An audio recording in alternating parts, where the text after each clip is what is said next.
We can't afford Imagine, so just imagine this is Imagine. Welcome to WatchMojo, and today we're counting down our picks for the top 10 celebrity Mandela effects. $10 million, all for you next month, in the only sweepstakes with my picture. For this list, we're going over the collective false memories people have regarding celebrities.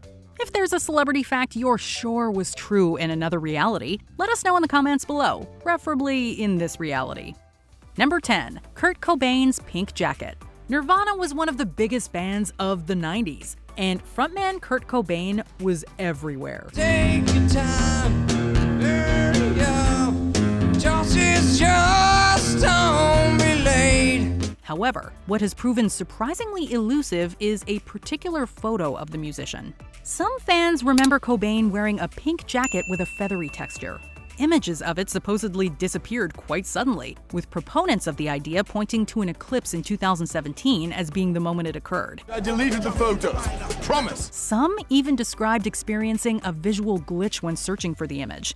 While images of Cobain in pink jackets can still be found, none have the furry or feathery texture described. This smells like more than just teen spirit. Number 9. John Denver's plane crash. Much like our last entry, John Denver is another musician whose life was cut short too soon. The country singer died on October 12, 1997, when the homemade airplane he was flying crashed. This much everyone can agree on. However, the location of where Denver crashed is disputed by some. At the crash site off the coast of Monterey, California, crews have recovered about 1/4 of Denver's plane. There are those who remember Denver crashing into a mountain, rather than California's Monterey Bay, as records seem to indicate. Perhaps Denver's funeral being held in Colorado caused some confusion. Or maybe people were thinking of his song Rocky Mountain High. Rocky Mountain High, Rocky Mountain High. Number 8. Richard Simmons' headband. Famous fitness personality Richard Simmons has made frequent appearances on various TV shows, despite a more recent absence from the public eye. I have a tank top for all of you tonight. Even so, his look is quite distinctive. Frizzy hair, tank top, short shorts, and a headband. Well, except that last one. Or at least, that's what all the evidence is telling us. Here we go. 1, 2, 3, 4, 5, 6, 7. Plenty of people remember Simmons sporting a headband. There are even people cosplaying as him with one. But the man himself usually goes for the bare forehead look. Simmons has probably worn a headband at some point, but it's not part of his usual attire. She attacked me, and then she hurled my Kate Spade headband somewhere. Maybe Simmons is just so ingrained with people's ideas of fitness that they assume it must have been a part of his wardrobe. Yep, it's just a headband, that's the whole story, the end. Number 7. Mike Tyson's ear bite. The rematch between Mike Tyson and Evander Holyfield is notorious in the boxing world. Infamously, Tyson bit both of Holyfield's ears. The first time, the fight continued, though Tyson received a 2-point deduction. The second time, Tyson took out a chunk of Holyfield's ear, spat it out, and the fight was stopped. Or at least, that's what a lot of viewers remember happening. In actual fact, the first bite was the most severe. After the second, the fight continued for a few seconds rather than stopping immediately. With all the controversy the fight caused, are viewers misremembering the brutality of the moment? Or did something take a bite out of reality and spit out something different? What did you want to do when he did that to you? Bite it back, but I chose not to. Number 6. Ed McMahon and Publishers Clearinghouse. Okay, this one is legitimately spooky. Ed McMahon is known for quite a few things. You'll be walking away today with a check for $25,000.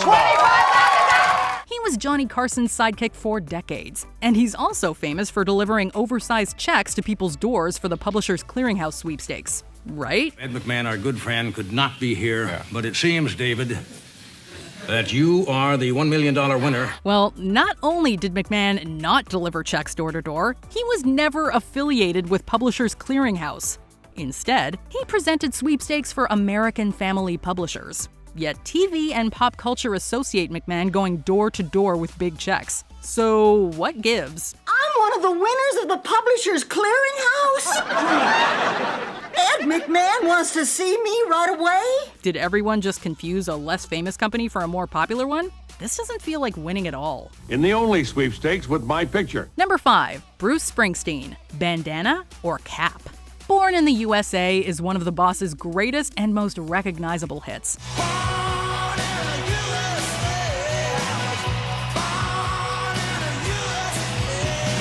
The cover of the album of the same name famously features Bruce Springsteen's backside in a pair of jeans, with the US flag in front of him.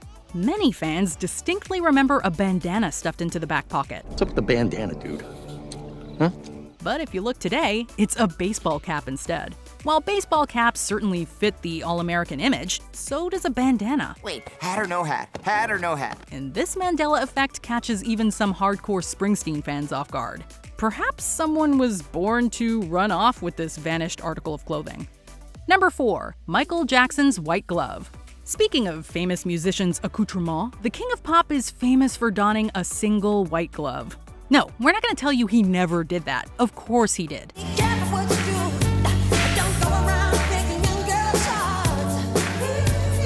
But ask yourself, which hand did he wear the glove on? There are some who swear that he only wore the glove on his right hand. Likewise, there are some who contend it was only worn on Jackson's left. On the other hand, they are both wrong. He wore one on both hands at some point, though never at the same time. So this is what they consider the second generation Michael Jackson glove. It's likely this switching led to confusion among fans. Unless, that is, reality has been it's been struck by a smooth criminal. You've been hit by a smooth criminal. Number 3. Christopher Reeves. Misremembered names are a frequent Mandela effect. Just look at the host of The Twilight Zone, Rod Serling. Dang it. But not even being a Man of Steel makes you immune to these mistakes. Superman actor Christopher Reeve is often mistakenly referred to as Christopher Reeves. Okay, why don't we start with you? You're, Christopher Reeve. Okay, Chris. Reeves is generally a more common surname, and people do frequently refer to a Superman as Christopher Reeves Superman. Is that how a warped brain like yours gets its kicks? Fellow Superman actor George Reeves probably didn't help the confusion. But unless someone somehow took the man's last name up, and away from this reality, it's probably just a misremembered name. Everyone stand back, please. Stand back. It's all right. Nothing to get worried about. Number 2. Sally Field's Oscar speech. Sally Field is a storied actress who's won many awards. Well, I can fix you some breakfast if you like. After that, you got to go. However, her acceptance speech for Best Actress for Places in the Heart is particularly memorable. Field famously said, "You like me, you really like me." Or at least that's what everyone remembers, including the dozens of movies and TV shows that parody the moment. But in the real speech, Field actually says, "And I can't deny the fact that you like me. Right now, you like me." It's likely that people who misquoted are just condensing the speech, but it seems uncanny that everyone seems to have gotten it wrong. You love me! You really love me! Field's brother Rick is a physicist at CERN, which of course has Mandela Effect conspiracists abuzz, given the Large Hadron Collider's relation to many theories about the phenomenon. You like me! You really like me! Before we continue, be sure to subscribe to our channel and ring the bell to get notified about our latest videos. You have the option to be notified for occasional videos or all of them. If you're on your phone, make sure you go into your settings and switch on notifications. Number 1. John Lennon's Imagine suit. After the dissolution of the Beatles, John Lennon put out some incredible hits on his own.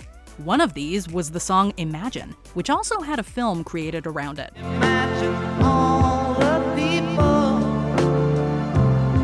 Many people remember Lennon wearing a white suit in the film, but going back to the movie now shows Lennon wearing a black suit with little crosses on it. It's easy to see why there might be confusion. After all, the house in the video is white, and Yoko Ono is wearing white. So why wouldn't Lennon be wearing white too? On the bright side, our sparse white living room looks like the John Lennon Yoko Ono Imagine living room. Or maybe people are remembering his wardrobe from the Abbey Road album cover.